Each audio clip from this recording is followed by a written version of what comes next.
شیطان کا دوسرا وار جو بندے کے اوپر، سالک مرید کے اوپر ہوتا ہے، وہ یہ شیطان بندے سے اعمال کے اندر سستی کروانا شروع کر دیتا ہے۔ شیطان کا پہلا بات کہ گناہ کرو جائز ہے، لیکن بندہ علماء کے ساتھ تعلق رکھنے والا، مشائخ کی صحبت کے اندر بیٹھنے والا،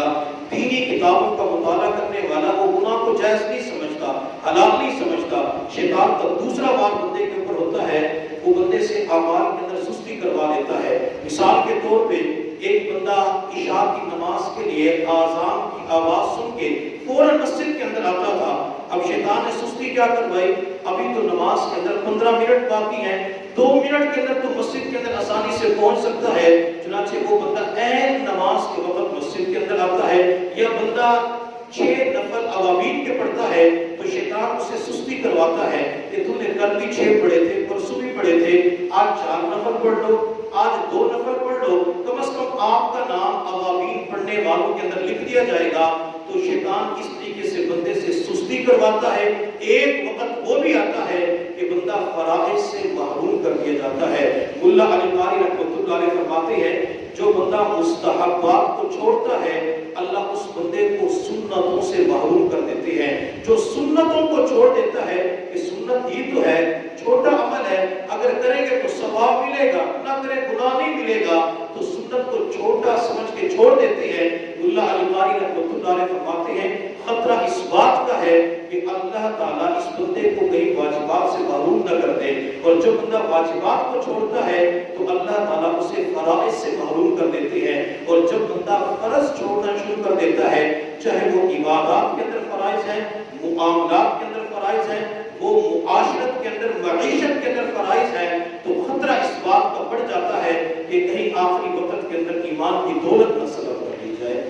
تو جو بنیاد ہے مستحبات کے اوپر عمل کرنا، مستحبات کو اگر مضبوط کیا جائے تو اللہ تعالیٰ سنتیں، واجبات اور فرائض کی ادائیگی کی توفیق عطا فرما دیں گے۔ اس لیے جہاں کہیں بھی نیکی کا موقع ملے اس نیکی کو فوراً کر لیا کریں۔ جیسے کہا جاتا ہے کہ آج کا کام کل پہ مت چھوڑو، میں اپنے دوست احباب سے کہا کرتا ہوں کہ ابھی کا کام اگلے منٹ کے اوپر، سیکنڈ کے اوپر، گھڑی کے اوپر مت چھوڑے۔ اگر اللہ نے آپ کو ابھی موقع دیا ہے تو آپ اس نیکی کو فوراً کر لیں۔ اللہ نے آپ کو عبادت کرنے کا موقع دیا ہے تو عبادت کو فوراً کر لیں۔ نہیں پتا اللہ اس عمل کو قبول کرتے ہیں یا بڑے عمل کو قبول کرتے ہیں۔ فارسی زبان کے اندر ایک مقولہ ہے، رحمت حق بہانہ میں جویت، اللہ کی رحمت تو بہانہ ڈھونڈتی ہے کہ بندہ کوئی چھوٹا عمل کرے اور میں اس عمل کو قبول کر کے بندے کی مغفرت کر دوں۔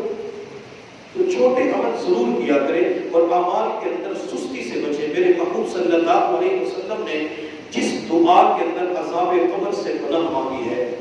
جس دعا کے اندر حضور صلی اللہ علیہ وسلم نے بخل اور کنجوسی سے پناہ مانگی ہے، اسی دعا کے اندر حضور صلی اللہ علیہ وسلم نے سستی سے پناہ مانگی ہے۔ اللہم انی اعوذ بک من العجز والکسل، اللہ میں سستی سے پناہ مانگتا ہوں۔ تو اس سے پتہ چلا کہ روحانی دنیا کے اندر، تصوف و سلوک کے اندر، بلکہ ہر شعبے کے اندر یہ سستی ایک روحانی بیماری ہے۔ جب تک یہ روحانی بیماری ختم نہیں ہوگی اس وقت تک اعمال کی لذت نہیں ملے گی۔ اور سستی کا علاج چستی ہوتا ہے، اپنے اندر چستی پیدا کر کے اعمال کا اہتمام کریں۔ ہمارے سلسلہ عالیہ نقشبندیہ کے اندر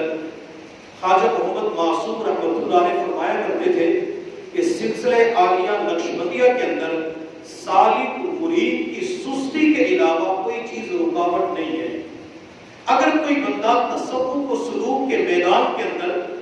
یہ اللہ کی محبت کو پانے کے لیے سلوک کے راستے کے اوپر سستی کو ختم کر دے اور جسم کے اندر چستی پیدا کر کے اعمال کا اہتمام کرے، اپنے یومیہ معمولات کا اہتمام کرے، فرائض کا اہتمام کرے، اچھی اخلاق، اچھی معاشرت اپنی زندگی کے اندر اپنائے، تو اللہ تعالیٰ اس بندے کو اپنی محبت ضرور عطا فرمائیں گے۔ بعض مرتبہ انسان تصوف کے راستے کے اوپر چل رہا ہوتا ہے، اچانک جا کے اس کی بریک لگ جاتی ہے، وہ ایسی بریک لگ کے کئی مہینوں کے لیے وہ اعمال سے محروم ہو جاتا ہے، اور پھر گلا کرتے ہیں کہ حضرت آتے ہیں تو فائدہ نہیں ہوتا۔ حالانکہ غلطی اپنے اندر بھی ہوتی ہے کہ خود اعمال کا اہتمام نہیں کر رہے ہوتے، اور اسی وجہ سے میرے پیر و مرشد حضرت مولانا پیر ذوالفقار احمد نقشبندی دامت برکاتہ عالیہ فرماتے ہیں کہ آج کے مریدین کا حال تو یہ ہے، وہ اپنے شیخ کے پاس جاتے ہیں اور شیخ سے جا کے کہتے ہیں کہ حضرت میں آپ کے پاس آیا ہوں، بڑی مصروفیات میں سے وقت نکالا ہے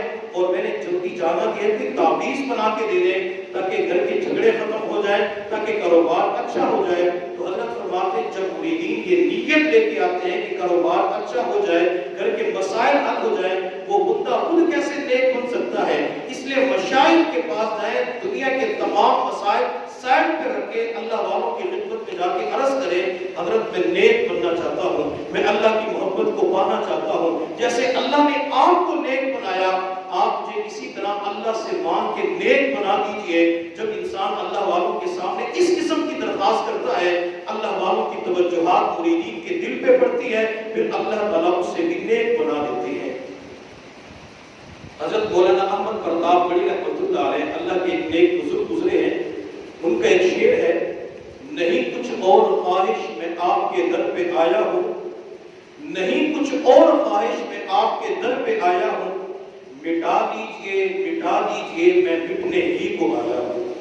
کہ حضرت میں آپ کے قدموں میں آیا، آپ کے دروازے پہ آیا، کوئی بھی خواہش نہیں ہے، صرف یہی خواہش ہے کہ آپ مجھے مٹا دیجئے۔ اور جو بندہ کسی کے اللہ والے کے سامنے مٹتا ہے تو میرے محبوب صلی اللہ علیہ وسلم نے ارشاد فرمایا، من تواضع للہ رفعہ اللہ، جو اللہ کے لیے مٹتا ہے، اللہ کے لیے عاجزی اختیار کرتا ہے، اللہ اسے بلندیاں عطا فرما دیتے ہیں۔ پہلے انسان اپنے شیخ کے سامنے مٹے، اپنے آپ کو اپنے شیخ کے اس طرح حوالے کر دے جس طرح میت غسل دینے والوں کے ہاتھ میں ہوتی ہے۔ وہ چاہے تو مرنے والے کو دائیں کروٹ پہ لٹاتے ہیں، کبھی بائیں کروٹ کے اوپر لٹا دیتے ہیں، کبھی ناف سے لے کر گھٹنے تک موٹا کپڑا ڈال دیتے ہیں، کبھی غسل دینے کے بعد سہارا دے کے تختے کے اوپر بٹھا دیتے ہیں۔ اسی طرح جب بندہ اپنے آپ کو اللہ والے کے حوالے کر دیتا ہے، وہ اس کے اوپر ڈانٹ ڈپٹ بھی کرتے ہیں، وہ نرمی بھی کرتے ہیں، سختی بھی کرتی ہے، ہر قسم کا لہجہ اور مزاج ان کے مطابق استعمال کرتی ہے۔ پھر اللہ تعالیٰ ایک وقت ایسا آتا ہے، ان کے سروں کے اوپر ولایت کا تاج سجا دیتے ہیں، اللہ ان کے سینوں کے اندر نسبت اور ولایت کا نور